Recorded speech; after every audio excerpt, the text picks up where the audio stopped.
مولانا Salman Bijnori official کے YouTube channel کو subscribe کریں اور بیل آئیکن پر کلک کریں۔ بسم اللہ الرحمن الرحیم۔ الحمد للہ نحمده ونستعینه ونستغفره ونؤمن به ونتوکل علیہ ونعوذ باللہ من شرور انفسنا ومن سیئات اعمالنا۔ من يهده الله فلا مضل له ومن يضلله فلا هادي له، ونشهد أن لا إله إلا الله وحده لا شريك له، ونشهد أن سيدنا ونبينا ومولانا محمدا عبده ورسوله صلى الله تعالى عليه وعلى آله وأصحابه وبارك وسلم تسليما كثيرا۔ اما بعد فاعوذ باللہ من الشیطان الرجیم۔ بسم اللہ الرحمن الرحیم۔ کنتم خیر امۃ اخرجت للناس تأمرون بالمعروف وتنہون عن المنکر وتؤمنون باللہ۔ صدق اللہ العظیم۔ قال رسول اللہ صلی اللہ علیہ وسلم: من رأى منکم منکرا فلیغیرہ بیدہ فإن لم يستطع فبلسانہ فإن لم يستطع فبقلبہ وذاک اضعف الایمان، او کما قال علیہ الصلاۃ والسلام۔ سبحان ربک رب العزۃ عما یصفون وسلام علی المرسلین والحمد للہ رب العالمین۔ اللہم صل علی سیدنا محمد وعلی آل سیدنا محمد وبارک وسلم۔ اللہم صل علی سیدنا محمد وعلی آل سیدنا محمد وبارک وسلم۔ اللہم صل علی سیدنا محمد وعلی آل سیدنا محمد وبارک وسلم۔ اللہ تعالیٰ نے کرم فرمایا کہ ہم کچھ دین کی باتیں، اپنی ضرورت کی باتیں، اپنے حالات اور معاملات کو ٹھیک کرنے کی باتیں کہیں اور سنیں۔ یہ اللہ نے توفیق دی۔ اللہ تعالیٰ ہمارے لیے، ہم سبھی کے لیے اس مجلس کو نافع بنائے۔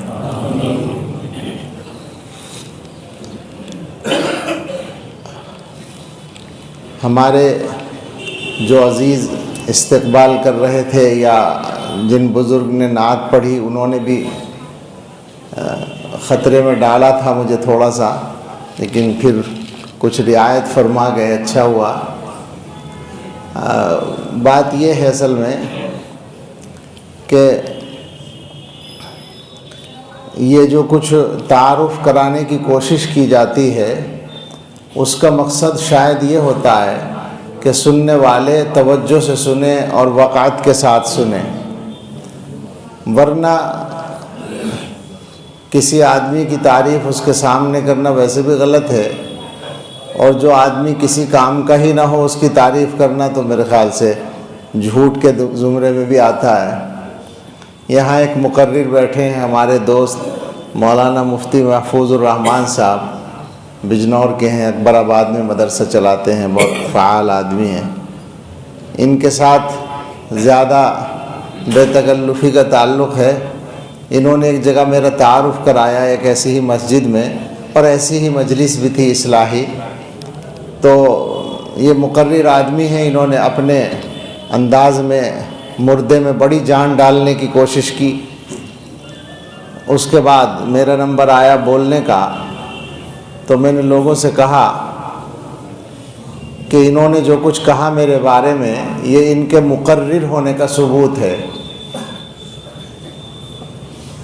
وہی رسمی باتیں جو ہوتی ہیں وہ کہیں تھی، چاہے دل سے ہی کہیں ہو انہوں نے، میں ان کی نیت پہ حملہ نہیں کرتا، لیکن وہ باتیں دہرائی جاتی ہیں عام طور پر جلسوں ولسوں میں۔ اور میں نے تو یہاں تک سنا ہے کہ بہت سے ہمارے ہی طبقے میں ایسے لوگ بھی ہیں کہ اگر ان کے لیے کچھ نہ کہا جائے تو وہ ناراض ہو جاتے ہیں۔ یہ کمزوری ہے۔ تو میں نے کہا کہ بھائی انہوں نے جو کچھ کہا یہ تو ان کے مقرر ہونے کا ثبوت ہے، اور جو قصہ ہے اصل وہ یہ ہے کہ میں ایک گناہ گار آدمی ہوں بہت بڑا، اور میرا خیال یہ ہے کہ آپ لوگ بھی کسی نہ کسی درجے میں ہیں ہی گناہ گار. یہ میں آپ سے بھی کہہ رہا ہوں، وہ نقل کرنے کا مقصد وہی بات ہے. تو ہم مل کر بیٹھے ہیں اور مقصد یہ ہے کہ اس پر غور کریں کہ گناہوں سے ہمارا پیچھا کیسے چھوٹ سکتا ہے، اور پھر مل کے توبہ کریں اللہ تعالیٰ سے. اس مقصد کے لیے ہم جمع ہیں. تو یہاں بھی ایسا ہی ہے. بس مولانا حسین صاحب نے بتایا ہے، اللہ ان کو سلامت رکھے اور ان سے کام لے، اور آپ سبھی سے، کہ یہاں اصلاحی بیانات کا سلسلہ شروع کرنے کا ارادہ ہے. تو انہوں نے پہلے بیان کے لیے نظر دوڑائی اپنے جاننے والوں میں، اور جو سب سے ناکارہ اور بڑا گناہ گار ان کو نظر آیا اسے پکڑ بلایا. اور اس کا فائدہ یہ ہوگا کہ وہ زیادہ تجربہ رکھتا ہے گناہوں کے نقصانات کا، تو شاید زیادہ ڈھنگ سے بتا سکے گا. اللہ مجھے بھی تقوی عطا فرما دے اور آپ سب کو بھی. مجھے بہت زیادہ اس طرح کی بات نہیں کرنی ہے، بلکہ اس ضرورت پر گفتگو کرنی ہے کہ ایسے بیانات کی یا ایسے سلسلوں کی ضرورت کیا ہے. یہ پیچھے ہو سکتی ہے تھوڑی کرسی، اور تھوڑی پیچھے کر دیں، اور پیچھے کر دیں، چونکہ مجھے آپ حضرات سے گستاخی بھی کرنی ہے نا، اس لیے تھوڑا پیچھے کر لیا. وہ سارے اکابر جو ہیں وہ پیچھے سے توجہ ڈالنے والے ہو جاتے ہیں، وہ سامنے سے توجہ ڈالیں تو فائدہ ہمارا ہوگا.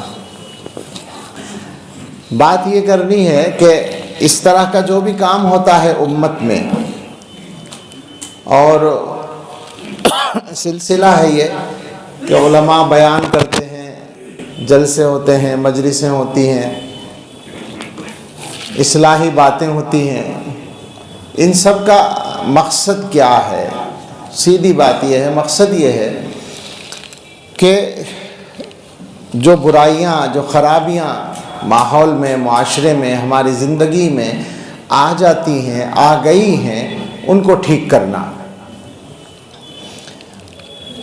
اور اس کو ٹھیک کرنے کے لیے ایک تو یہ ہے کہ آدمی خود احساس کرے اپنی بیماری کا، اپنی پریشانی کا، اپنی غلطی کا، اور ایک یہ ہے کہ آدمی کو دوسرے کی بیماری کا بھی پتہ چل جاتا ہے تو وہ اس بیماری کو دور کرنے کی کوشش کرے، برائی کو. قرآن و حدیث کی زبان میں اس کو امر بالمعروف اور نہی عن المنکر کہتے ہیں. اور آپ سب یہ لفظ جانتے ہیں، عام لوگ بھی جانتے ہیں، جو علماء نہیں ہیں وہ بھی اس لفظ کو جانتے ہیں، اور غالباً یہ بھی جانتے ہیں کہ امر بالمعروف اور نہی عن المنکر اسلام میں بہت اہم اور محتم بالشان چیز ہے. بات یہ ہے کہ اللہ تعالیٰ نے جن لوگوں کو ایمان عطا کیا ہے وہ جس معاشرے میں رہیں، جہاں وہ رہیں، وہ معاشرہ اور ان کی زندگی اور ان کا رہن سہن اور ان کا پورا جو کچھ بھی صبح و شام اور دن اور رات کا خلاصہ بنے، وہ خوبصورت اور شاندار اور صاف ستھرا اور پاکیزہ ہونا چاہیے. اور جو لوگ اللہ تعالیٰ کی رضا کے مطابق زندگی گزارنے کی کوشش کرتے ہیں تو ان کے اندر یہ بات پائی جاتی ہے. اللہ تعالیٰ کی مرضی یہ ہے، یعنی پسندیدہ بات یہ ہے اللہ کی، کہ ہم اپنے ماحول میں اگر کوئی برائی دیکھیں تو اس برائی کو ختم کرنے کی کوشش کریں. اس کی بالکل سادہ سی مثال ہے، آج کل تو بالکل اس کا ایک طرح سے زور ہے، شور ہے، کہ ایک بیماری کا خیال ہے لوگوں کا کہ وہ دنیا میں پھیل رہی ہے. اب اس بیماری کو ختم کرنے کے لیے حکومتوں کی حکومتیں لگی پڑی ہیں. ہم ابھی آ رہے تھے تو ہماری گاڑی کے آگے وہ گاڑی جا رہی تھی جو دوا چھڑکتی ہوئی جا رہی تھی، سینیٹائز کرتی جا رہی تھی راستے کو بھی. تو ہر جگہ یہ ہو رہی ہے سرگرمی. کیوں؟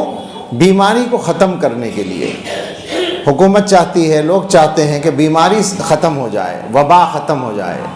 تو بالکل اسی طریقے سے ہمارے ماحول میں جو برائیاں آ جاتی ہیں ان برائیوں کو ختم کرنے کی کوشش کرنا یہ ہر مسلمان کی ذمہ داری اللہ تعالیٰ نے مقرر کی ہے. اس کو کہتے ہیں امر بالمعروف نہی عن المنکر. معروف کا حکم دینا اور منکر سے روکنا. معروف کے معنی ہے پہچانی ہوئی چیز اور منکر کے معنی ہے اجنبی چیز. اسلامی معاشرے میں اچھائیاں پہچانی ہوئی چیز ہوتی ہیں اور برائیاں اجنبی چیز ہوتی ہیں. آپ اس لفظ کو سمجھ لیں گے تو پتہ چل جائے گا برائی کیا ہے اچھائی کیا ہے. یعنی اس کی مثال یوں سمجھیں کہ جیسے آپ کسی بھی اسلامی ماحول میں رہتے ہیں جہاں چاروں طرف مسلمان ہیں اور دیندار لوگ ہیں, وہاں اگر آپ نماز پڑھیں تو کسی کو عجیب نہیں لگے گا, وہ جانی پہچانی چیز ہوگی. وہاں آپ تلاوت کریں جانی پہچانی چیز ہوگی. وہاں آپ کسی کی مدد کریں جانی پہچانی چیز ہوگی. وہاں آپ سچ بولیں, وہاں آپ وعدہ پورا کریں, وہاں آپ حسن سلوک کریں, جو بھی نیک کام کریں تو وہ کوئی اجنبی بات نہیں ہوگی.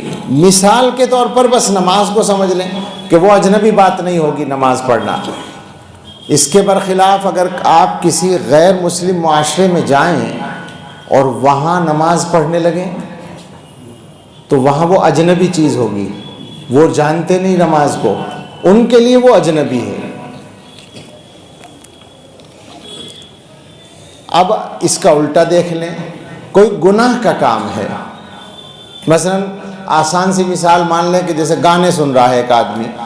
گانے سننے کا کام اگر وہ باہر کے ماحول میں کر رہا ہے تو وہ جانی پہچانی بات ہے, کوئی اس پہ کسی کو اعتراض نہیں ہوتا.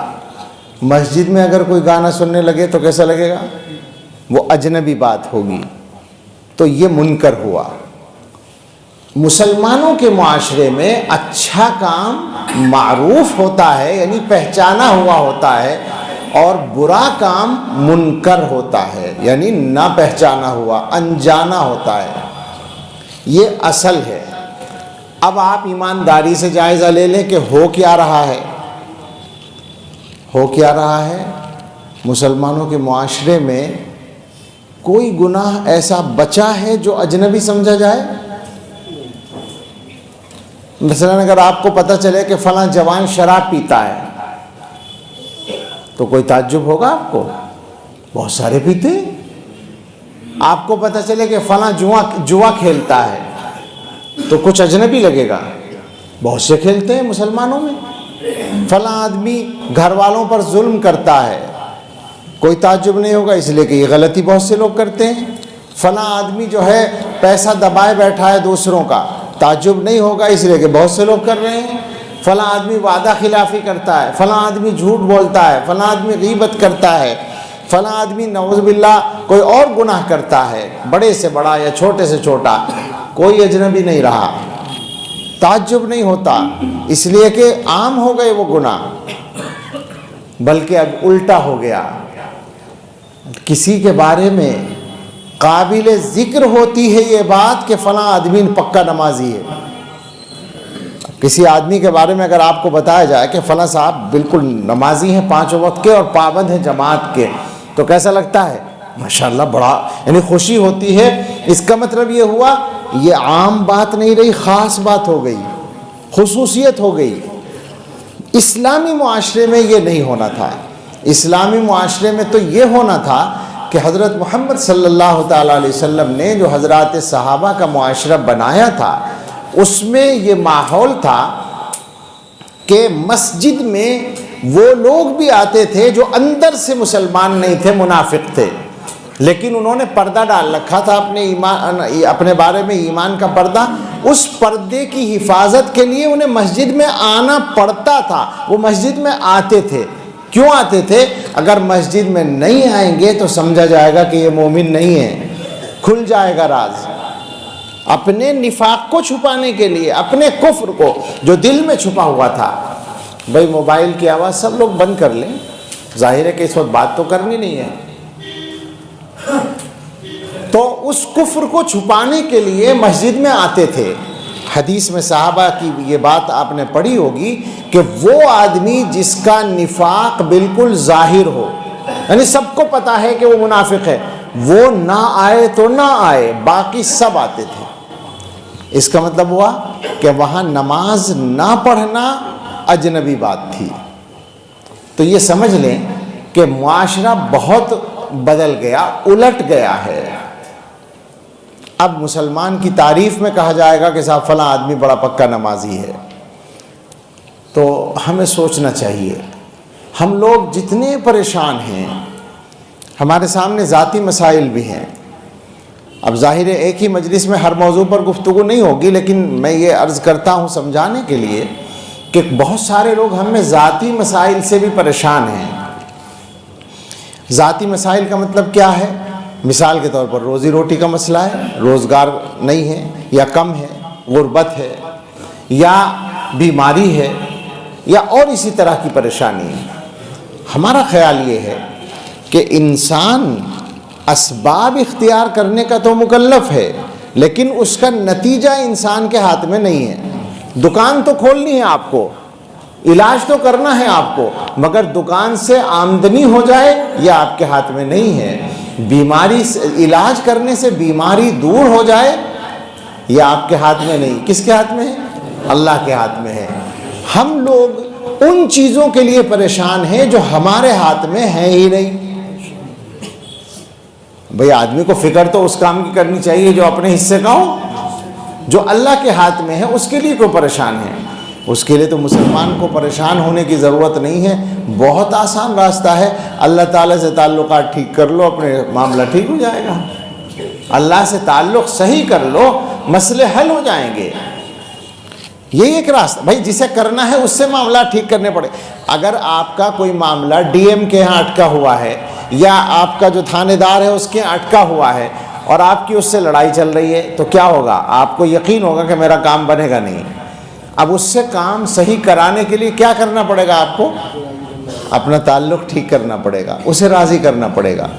تو بالکل عقلی بات ہے، اللہ تعالیٰ سے اگر تعلق ٹھیک کر لیں گے، ہو سکتا ہے کوئی یوں پوچھے کہ جی ٹھیک ہے اللہ میاں سے تعلق ٹھیک کر لیا، ہم نے دیکھا بڑے بڑے بزرگوں کو بیمار ہوتے ہوئے، یہ بھی ہوتا ہے، اور بہت سے اللہ والوں کو تنگ دست بھی دیکھا ہے۔ ٹھیک، بالکل صحیح ہے، یہ سوال اچھا ہے، ہونا چاہیے، لیکن آپ نے بیمار تو دیکھا ہوگا، پریشان نہیں دیکھا ہوگا۔ غریب تو دیکھا ہوگا، پریشان نہیں دیکھا ہوگا۔ پریشانی الگ بات ہے، ہم لوگ پریشان ہیں، اللہ والے پریشان نہیں ہوتے، مسائل سارے ان کے ساتھ بھی آتے ہیں، کبھی کبھی زیادہ آتے ہیں۔ ہم نے خوب اس کو دیکھا ہے۔ آپ کسی بھی ایسے آدمی کو جو واقعی متقی ہو قریب سے جا کر دیکھیں اور اس کے 24 گھنٹے دیکھیں تو آپ کو ایسا لگے گا کہ اسے بندے خدا کو کوئی غم ہی نہیں ہے، تو ہر وقت مطمئن ہی رہتا ہے، مزے میں رہتا ہے، حالانکہ سارے غم اس کے ساتھ لگے ہوئے ہیں۔ کیوں؟ اس نے اپنے آپ کو اللہ کی مرضی کے تابع کر لیا ہے۔ ہمارے بہت سے احباب نے بار بار میری زبان سے بھی سنا ہوگا اور ویسے بھی پڑھا ہوگا بہلول کا قصہ۔ بہلول جو ایک نام آتا ہے اسلامی تاریخ میں، تو ہارون رشید کے زمانے کے آدمی ہیں، میں نے اس کی طرف اشارہ کیا۔ یہ میری بات سننے میں مشغول ہے، میں غافل ہو رہا ہوں، خود مجھے پیاس لگنے لگی۔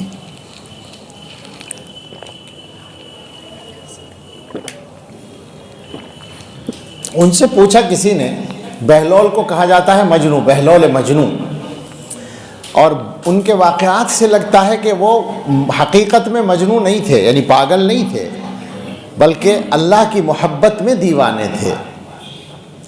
اور اگر یہ دیوانگی کسی کو مل جائے تو یہ عین سعادت ہے۔ حدیث میں ہے یہ لفظ، ہم اپنی طرف سے نہیں کہتے کہ صاحب صوفی لوگوں نے چلا دیا، حدیث میں ہے کہ اللہ کو اتنا یاد کرو کہ یوں کہا جائے کہ یہ پاگل ہے، حتیٰ یقال انہ مجنون۔ اگر کوئی آدمی کسی کا نام ہر وقت لیتا رہے تو لوگ یہ کہیں گے نا پاگل ہو گیا، تو اللہ کا نام اتنا لو، اللہ کو یاد اتنا کرو کہ لوگ کہیں مجنون ہو گیا، پاگل ہو گیا۔ تو بہلول کو اسی طرح لوگوں نے مجنون کہنا شروع کر دیا۔ ایک آدمی سے ملاقات ہوئی تو اس نے کہا جی بہلول صاحب کیا حال ہے؟ کہنے لگے ایسے آدمی کا حال کیا پوچھتے ہو جس کی مرضی کے مطابق ساری دنیا کا کام چل رہا ہے؟ یہ جواب دیا. اب اس نے کہا یہ کیا بات ہوئی؟ اس نے یہ سمجھا کہ یہ بھی شاید جنون کا ہی حصہ ہے. اس نے کہا کیا مطلب ہوا؟ آپ کی مرضی کے مطابق ساری دنیا کا کام چل رہا ہے؟ ہماری سمجھ میں تو نہیں آئی یہ بات. کہنے کہ اچھا یہ بتاؤ کہ ساری دنیا کا کام اللہ کی مرضی کے مطابق چل رہا ہے یا نہیں؟ کہاں یہ تو صحیح ہے، سارا کام اللہ کی مرضی کے مطابق چل رہا ہے. کہنے لگے میں اللہ کی مرضی میں راضی ہوں، تو سارا میری مرضی کے مطابق ہے. جب یہ نظریہ ہوگا تو پھر پریشانی رہے گی. ہمیں کہیں جانا تھا، ہماری فلائٹ مس ہو گئی، ٹرین چھوٹ گئی، ہم لوگوں کا کیا حال ہوتا ہے؟ بہت پریشان ہوتے ہیں. بڑی ضروری میٹنگ تھی، کروڑوں کی ڈیل ہونے والی تھی، فلاں تھا، یہ تھا، ارے بھائی بڑا ضروری جلسہ. اب مولویوں کا قصہ یہ ہوتا ہے بڑا ضروری جلسہ تھا، یعنی ہمارے بغیر اسے وہ ہو ہی نہیں سکتا بیچارہ، بہت اہم تھا ہمارا وہاں ہم یوں خوش ہوتے ہیں یا پریشان ہوتے ہیں کہ صاحب ہماری فلائٹ چھوٹ گئی، جلسہ ناکام ہو جائے گا ان لوگوں کا. پریشان ہوتے ہیں. اگر ہم یہ سوچ لیں کہ یہ واقعہ اللہ تعالیٰ نے ایسے ہی چاہا تھا، مجھے پہلے سے نہیں پتا تھا لیکن اب تو پتہ چل گیا. بھئی جب وہ ہو گیا، ہونے کے بعد تو پتہ چل گیا کہ اللہ کی مرضی یہی تھی، تو اب تو راضی ہو جا اللہ کے بندے. اچھا مت راضی ہو، کیا کر لے گا؟ ایک سوال یہ ہے، اللہ کی مرضی میں ناراضی ہو تم تو کیا کر لو گے؟ واپس آ جائے گا جہاز، واپس آ جائے گی ٹرین، کچھ بھی نہیں ہوگا. تو اس لیے دماغ کو ٹھیک رکھو اللہ کی مرضی میں. جب اللہ کی مرضی معلوم ہو گئی تو اس میں راضی ہو جاؤ. ٹرین چھوٹ گئی، ٹھیک ہے بھئی اللہ نے ایسے چاہا، ابھی یہ ٹھیک ہے، بس ہم راضی ہیں. کیا ہونا ہے اس سے ہمیں کوئی بحث نہیں. ہم تو بندے ہیں اللہ کے، ہم خدا نہیں ہیں، ہم اس کائنات کے مالک نہیں ہیں. ہمارا مزاج یہ بنا ہوا ہے جیسے ہم مالک ہوں، ہم چاہتے ہیں ہماری مرضی کے مطابق کام ہو. بھئی تم ہوتے کون ہو؟ اپنے گھر میں چلا لو اپنی مرضی، ساری دنیا میں کیسے چلے گی؟ اللہ نے اختیار دیا اپنے گھر کا، وہاں تو چلتی نہیں. کیا خیال ہے؟ وہاں تو بڑے بڑے خان صاحب جو ہیں ان کی مونچھ نیچے ہو جاتی ہے اور دنیا میں چلانا چاہتے ہیں. خیر یہ الگ موضوع ہے، لیکن ذہن میں یہ رکھیں کہ اللہ تعالیٰ کی مرضی میں راضی رہنے کی عادت ہو جائے تو پریشانی ختم ہے. تو جو کام میں یہ کہہ رہا تھا، ہمارے کرنے کا جو کام ہے اس کے لیے ہم پریشان نہیں ہوتے، جو اللہ کے کرنے کا کام ہے اس کے لیے پریشان ہوتے ہیں. اس کے لیے تو اللہ سے مانگنا ہے. اور یہ بات بھی یقینی ہے، دل کا اطمینان بھی حاصل ہوتا ہے. اور عام طور پر اللہ تعالیٰ بندے کی دعا کو رائگاں نہیں جانے دیتے. عام طور پر کا مطلب یہ ہے کہ دنیا ہی میں عام طور پر قبول کر لیتے ہیں، کبھی کبھی آخرت کے لیے مؤخر کرتے ہیں، ورنہ دنیا میں مسئلے حل ہوتے ہیں، دعاؤں سے حل ہوتے ہیں مسائل. تو جو اللہ کے کرنے کا کام ہے اس میں تو سب سے آسان راستہ ہمارے پاس ہے کہ اللہ سے کہنا ہے. لیکن وہی بات ہے کہ اللہ تعالیٰ سے اپنے تعلق کو ٹھیک کرنا ہے، اللہ تعالیٰ کو ناراض نہیں ہونے دینا ہے.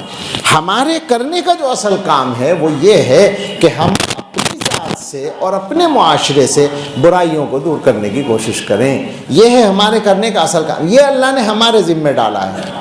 اللہ تعالیٰ زبردستی بندوں کی برائیاں دور نہیں کرتے، ورنہ ساری دنیا میں ایمان والے ہوتے، ساری دنیا میں متقی لوگ ہوتے. یہ اللہ تعالیٰ کی مشیت نہیں ہے. اللہ نے مجبور کر کے کسی کو نیک نہیں بنایا. یہ کام ہمارے حصے میں ڈالا ہے کہ ہم اپنے معاشرے کو برائیوں سے صاف کرنے کی کوشش کریں. یہ ہمارے کرنے کا کام ہے. اسی کو امر بالمعروف اور نہی عن المنکر کہتے ہیں. امر بالمعروف اور نہی عن المنکر کے سلسلے میں ایک دو چیزیں میں عرض کرنا چاہتا ہوں، سنانا چاہتا ہوں جو علماء نے لکھی ہیں. علامہ نووی رحمۃ اللہ علیہ کی عبارت ہے، وہ فرماتے ہیں، اب عبارت بھی پڑھوں اور ترجمہ کروں یہ اس میں دیر لگے گی تو میں صرف ترجمہ کرتا ہوں. یہاں ان کی عبارت عربی میں لکھی ہوئی ہے. فرماتے ہیں کہ امر بالمعروف اور نہی عن المنکر کا بڑا حصہ، بھئی یہ گونج زیادہ ہو رہی، ایکو بند کر دیں یا کم کر دیں بہت. اس کا بڑا حصہ مدتوں سے ضائع ہو چکا ہے. اپنے زمانے میں وہ کہہ رہے ہیں کئی سو سال پہلے ہمارے زمانے کا کیا حال ہے، اور بس تھوڑا سا کچھ اس کے نقوش رہ گئے ہیں. حالانکہ یہ ایک عظیم باب ہے جس سے سارا معاملہ ٹھیک ہوتا ہے. اور جب برائی عام ہو جاتی ہے تو پھر اللہ کی پکڑ نیک اور بد دونوں کو عام ہوتی ہے. یہ اللہ تعالیٰ کی ایک عجیب بات ہے کہ دنیا میں اگر برائی ہو رہی ہے، کچھ لوگ کر رہے ہیں کچھ نہیں کر رہے، لیکن جو نہیں کر رہے وہ دوسروں کو روکنے کی فکر بھی نہیں کر رہے، تو اللہ تعالیٰ دونوں سے ناراض ہوتے ہیں۔ اگر پکڑ آتی ہے تو دونوں پر آتی ہے۔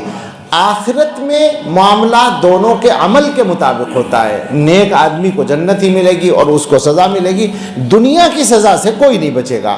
آپ نے وہ حدیث سنی ہوگی کہ اللہ تعالیٰ نے ایک مرتبہ ایک بستی کے گناہوں کی وجہ سے جبریل علیہ السلام کو حکم دیا کہ اس بستی کو پلٹ دو، یعنی رہنے والے جو ہیں وہاں کے ان کے اوپر پلٹ دو، نیچے سے یوں کر کے الٹ دو۔ تو حضرت جبریل علیہ السلام نے کہا باری تعالیٰ سے کہ یا اللہ، وہاں ایک بندہ ایسا رہتا ہے جس نے کبھی آپ کی نافرمانی نہیں کی، جس گناہ کی وجہ سے آپ عذاب بھیج رہے ہیں وہ گناہ اس نے کبھی نہیں کیا۔ تو اللہ تعالیٰ نے فرمایا اقلبھا علیہ وعلیہم، اس پر بھی پلٹ دو اور سب پر پلٹ دو۔ فإنہ لم یتمعر وجہہ فی ساعۃ قط، اس لیے کہ اس کے چہرے پر میری وجہ سے کبھی شکن نہیں آئی۔ وہ خود تو نیک بنا رہا لیکن اس کے سامنے برائیاں ہوتی رہیں، اس کے اوپر اس کے کانوں پر جوں نہیں رینگی، اس نے روکنے کی کوشش نہیں کی، وہ ان لوگوں کے ساتھ رہتا رہا، اپنے آپ کو ان سے الگ نہیں کیا، تو اب وہ سزا کا مستحق ہے ان کے ساتھ ہی۔ یہ اللہ تعالیٰ کا جو معاملہ ہے، اور ذہن میں رکھیں کہ اللہ تعالیٰ بالکل بے نیاز ہے۔ آپ کبھی بھی یہ نہ سوچیں کہ صاحب ہم چونکہ مسلمان ہیں، ایمان والے ہیں، لہٰذا ہر وقت معافی ہی ملتی رہے گی اور کبھی سزا نہیں آئے گی۔ ہمارے اوپر اگر سزا آ گئی تو دنیا میں ایمان کا کیا ہوگا، دین کا کیا ہوگا، مسجدوں کا کیا ہوگا، کعبے کا کیا ہوگا۔ بے فکر رہیں، اللہ تعالیٰ کی کوئی چیز ہمارے اوپر موقوف نہیں ہے۔ اللہ کو اپنے دین کے لیے کسی ایمان والے کی ضرورت نہیں ہے، کسی عالم کی ضرورت نہیں ہے، کسی پیر کی ضرورت نہیں ہے، کسی داعی کی ضرورت نہیں، کسی صوفی کی ضرورت نہیں، کسی خطیب اور مقرر کی ضرورت نہیں، یہ سب محتاج ہیں اللہ کے۔ کوئی ایمان والا یہ سمجھے کہ ہم مومن نہیں رہیں گے، ہم دنیا میں نہیں رہیں گے تو ایمان ختم ہو جائے گا، یہ اس کی بھول ہے۔ بلکہ حدیث میں تو یہ بتا دیا گیا اگر ساری دنیا سے ایمان ختم بھی ہو جائے تو بھی اللہ کا کچھ بگڑنے والا نہیں ہے۔ حدیث ہے، علماء جانتے ہیں، حضور نے فرمایا لو ان اولکم وآخرکم وانسکم وجنکم کانوا علی اتقى قلب رجل منکم ما زاد ذلک فی ملکہ شیئا، اگر پہلے والے اور بعد والے تمام انسان اور جنات بھی سب مل کر اللہ سے سب سے زیادہ ڈرنے والے بندے کی طرح ہو جائیں، یعنی دنیا کا سب سے بڑا نیک آدمی جیسا ہو ویسے سب بن جائیں، تو اس سے اللہ تعالیٰ کی بادشاہت میں، اللہ کی طاقت میں، اللہ کی عظمت میں کچھ بھی اضافہ نہیں ہوگا۔ کیوں؟ اس لیے کہ وہ پہلے ہی اللہ کی شان کامل و مکمل ہے۔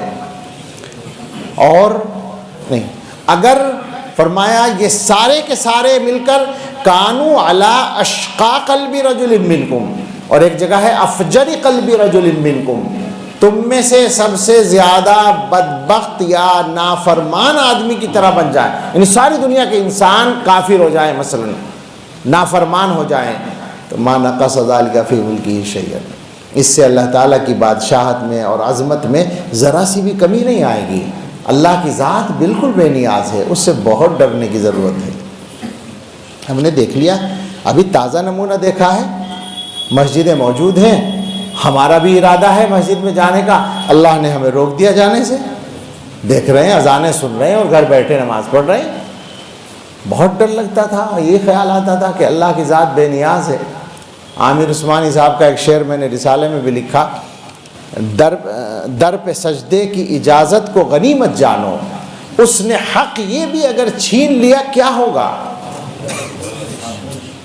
اللہ تعالیٰ نے دکھایا نا نمونہ، تم کوتاہیاں کرتے ہو تو ہم ایسا بھی کر سکتے ہیں کہ تم چاہو بھی تو مسجد میں نہ جا سکو، تم چاہو بھی تو طواف نہ کر سکو، حج نہ کر سکو، عمرہ نہ کر سکو، عبادت نہ کر سکو مسجد میں جا کر۔ ہماری شان میں کوئی فرق نہیں پڑے گا، ہم ویسے کہ ویسے ہی ہیں۔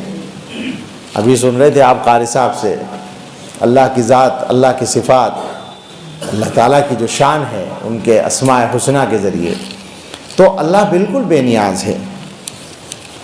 اللہ کا عذاب اللہ نہ کرے آتا ہے تو پھر وہ سب کو عام ہوتا ہے۔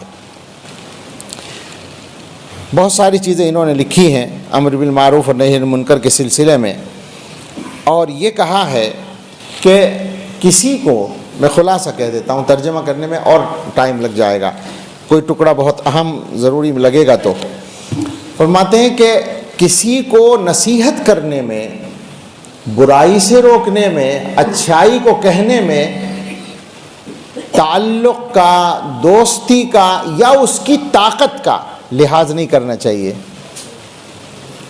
لیکن یہ بات ڈنڈا مارنے کے لیے نہیں ہے، لٹھ چلانے کے لیے نہیں ہے، یعنی اس کا یہ مطلب نہیں ہے کہ آپ کسی طاقتور آدمی کے سامنے جا کر جو ہے نہی عن المنکر شروع کر دیں، سب کے سامنے اس کو ذلیل کر دیں، تو پھر کیا ہوگا؟ وہ طاقت استعمال کرے گا، آپ کا نقصان ہوگا، اس کے مکلف نہیں ہے۔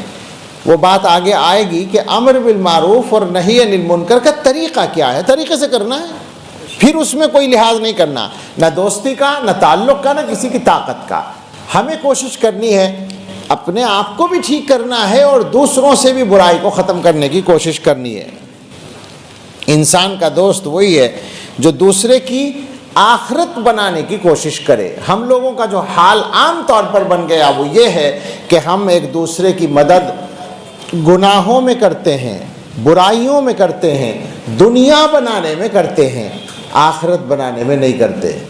کتنے دوست ہیں جوان جو ایک دوسرے سے مشورہ کر کے گناہ کرتے ہیں، جو اپنے دوست سے یہ بات کرتے ہیں کہ میرا یہ پروگرام ہے اور دوست ان کی مدد کرتا ہے۔ تعاونوا علی البر والتقوی ولا تعاونوا علی الاثم والعدوان، اللہ کا حکم ہے کہ نیکی میں اور تقوی میں ایک دوسرے کی مدد کرو، گناہ میں اور برائی میں مت کرو۔ آج ہمارے معاشرے میں جو مصیبتیں ہیں ان میں بہت بڑا دخل اس بات کا ہے کہ آدمی گناہ میں دوسرے کا ساتھ دیتا ہے، اور اس سے کیا ہوتا ہے؟ یہ اپنے آخری درجے کا بے وقوف ہونے کا ثبوت ہوتا ہے۔ عربی میں کسی شاعر نے کہا ہے، عجبت لمبتاع الضلالۃ بالہدی وللمشتری دنیاہ بالدین اعجب، مجھے تعجب ہے اس آدمی پر جو ہدایت کے بدلے گمراہی لیتا ہے، اور جو آدمی دین کے بدلے دنیا خریدتا ہے اس پہ اس سے زیادہ تعجب ہے۔ پھر فرمایا وَأَعْجَبُ مِنْ هَذَيْنِ مَنْ بَاعَ دِينَهُ لِدُنْيَا سِوَاهُ فَهُوَ مِنْ ذَيْنِ أَخْيَبُ، ان دونوں سے زیادہ تعجب اس آدمی پر ہے جو اپنے دین کا نقصان دوسرے کی دنیا کے لیے کرتا ہے، اس پر ان دونوں سے زیادہ تعجب ہے۔ غور کریں ذرا اس بات پر، جوان سمجھیں اس کو۔ آپ کا دوست کہہ رہا ہے کہ میں فلاں گناہ کرنے جا رہا ہوں، میرے پاس سواری نہیں ہے، تم اپنی کار سے اپنی بائک سے مجھے پہنچا دو۔ ایک مثال دے رہا ہوں میں، وہ پہنچا رہا ہے، بتائے وہ اللہ کی پکڑ سے بچے گا؟ پہنچانے والا نہیں بچے گا۔ اپنے دوست کے لیے اپنی آخرت کا نقصان کر رہا ہے، اور دوست کی کیا چیز بن رہی ہے؟ آخرت بن رہی ہے یا دنیا؟ دوسرے کی دنیا، اپنی دنیا بھی نہیں۔ اگر کوئی آدمی اپنی دنیا کے لیے آخرت کا نقصان کرے تو وہ بھی خسارے میں ہے، وہ بھی بڑا بیوقوف ہے، لیکن اس سے بڑا بیوقوف وہ ہے جو اپنی دنیا کے لیے نہیں، دوسرے کی دنیا کے لیے اپنی آخرت کا نقصان کرتا ہے۔ ذرا ایمانداری سے سوچ کے بتائیں، ہمارا معاشرہ سر سے پاؤں تک کیا اسی میں ڈوبا ہوا نہیں ہے؟ ہم اپنے تعلق والے کے لیے، اپنے رشتہ دار کے لیے، اپنی پارٹی کے آدمی کے لیے، اپنے گروپ والے کے لیے گناہ کرنے کو تیار ہیں، ظلم میں اس کا ساتھ دینے کو تیار ہیں۔ انتہائی خطرناک صورتحال ہے ہماری۔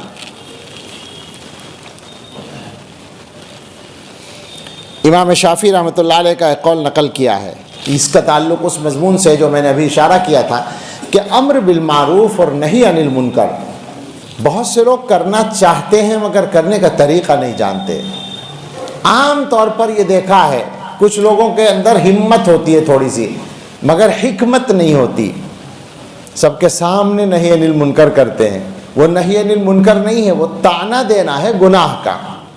ایک آدمی کی برائی آپ کے علم میں آ گئی تو آپ سب کے سامنے اس سے کہہ رہے ہیں کہ اچھا فلاں کام ہو رہا ہے، یہ کام کر رہے ہو آج کل، تو کیا ہوگا اس کا فائدہ؟ وہ رکے گا نہیں رکے گا، وہ یہ محسوس کرے گا کہ آپ اس کی بے عزتی کر رہے ہیں، آپ اس کو ذلیل کر رہے ہیں، اور جو مقصد تھا وہ حاصل نہیں ہوگا۔ امام شافعی رحمۃ اللہ علیہ نے فرمایا من وعد اخاہ سرا فقد نصحہ وزانہ، جس نے اپنے دوست کو چپکے سے نصیحت کی تو واقعی خیر خواہی کی اور اس کو زینت بخشی، ومن وعدہ علانیۃ فقد فضحہ وشانہ، اور جس نے اپنے دوست کو کھلم کھلا نصیحت کی اس نے اس کو رسوا کیا اور عیب دار بنا دیا۔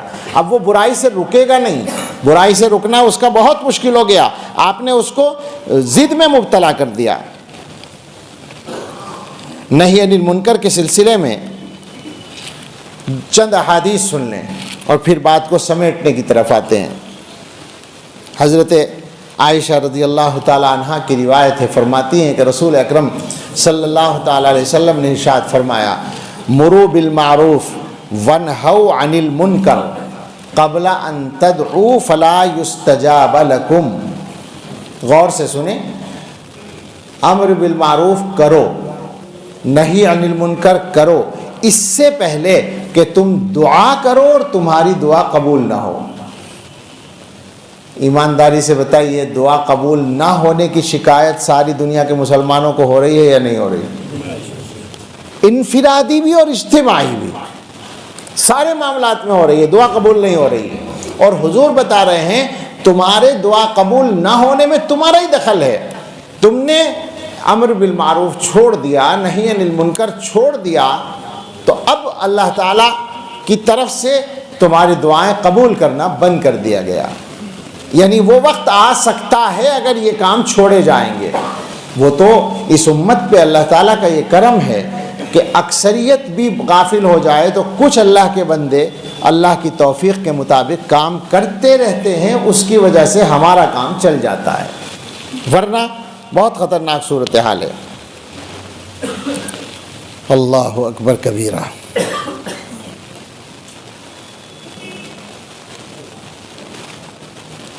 اس سلسلے میں جب حدیثیں کھولتے ہیں ہم تو بہت زیادہ یعنی عجیب عجیب مضامین سامنے آتے ہیں۔ حضرت عبداللہ ابن مسعود رضی اللہ تعالیٰ عنہ کی روایت ہے، فرماتے ہیں کہ حضور علیہ الصلاۃ والسلام نے ارشاد فرمایا، یہ ایک پس منظر بیان کیا ہے بنی اسرائیل میں گناہوں کے عام ہونے کا۔ فرمایا ان اول ما دخل النقص علی بنی اسرائیل، سب سے پہلے بنی اسرائیل میں جو کمی آئی، برائی پھیلنا شروع ہوئی، وہ اس طرح کان الرجل یلقى الرجل، ایک آدمی کی دوسرے آدمی سے ملاقات ہوتی تھی اور وہ گناہ گار ہے دوسرا آدمی، فیقول، تو یہ اس سے کہتا تھا یا ھذا اتق اللہ ودع ما تصنع فانہ لا یحل لک، ارے اللہ کے بندے اللہ سے ڈرو اور جو کر رہے ہو اس کو چھوڑ دو، تمہارے لیے مناسب نہیں ہے۔ یعنی پہلی ملاقات میں، پہلی بار میں آدمی برائی سے روکتا تھا۔ ثم یلقاہ غدا، ثم یلقاہ من الغد، اگلے دن پھر اس سے ملاقات ہوتی تھی، فلا یمنعہ ذلک ان یکون اکیلہ وشریبہ وقعیدہ، اگلے دن کی ملاقات میں وہ جو کل والا قصہ تھا، پتہ تھا یہ گناہ گار ہے اور کل میں نے اس کو ٹوکا بھی تھا اور وہ اس گناہ سے باز نہیں آیا، اس کے باوجود یہ آدمی اس کے ساتھ کھاتا تھا، پیتا تھا، بیٹھتا تھا۔ سمجھ رہے ہیں آپ؟ پہلی ملاقات میں روکتا تھا، دوسری ملاقات میں اس کے گناہ کی وجہ سے اس سے دوستی ختم نہیں کرتا تھا۔ فلما فعلوا ذلك ضرب اللہ قلوب بعضهم ببعض، جب انہوں نے یہ کیا تو اللہ نے ان کے دلوں کو ایک دوسرے پر مار دیا، یعنی مہر لگا دی۔ ثم قال لعن الذين كفروا من بني اسرائيل على لسان داود وعيسى ابن مريم، بنی اسرائیل کے ناشکر لوگوں کو، کفر کرنے والے لوگوں کو لعنت کی گئی ہے حضرت داؤد علیہ السلام اور عیسیٰ علیہ السلام کی زبان سے۔ آگے آپ نے فرمایا کہ تمہیں امر بالمعروف ضرور کرنا ہے، نہی عن المنکر ضرور کرنا ہے، ظالم کا ہاتھ پکڑنا ہے، اس کو حق پر مجبور کرنا ہے اور حق پر لا کر ہی اس کو چھوڑنا ہے، یہ حضور نے فرمایا۔ اللہ اکبر کبیرہ۔ ایک دفعہ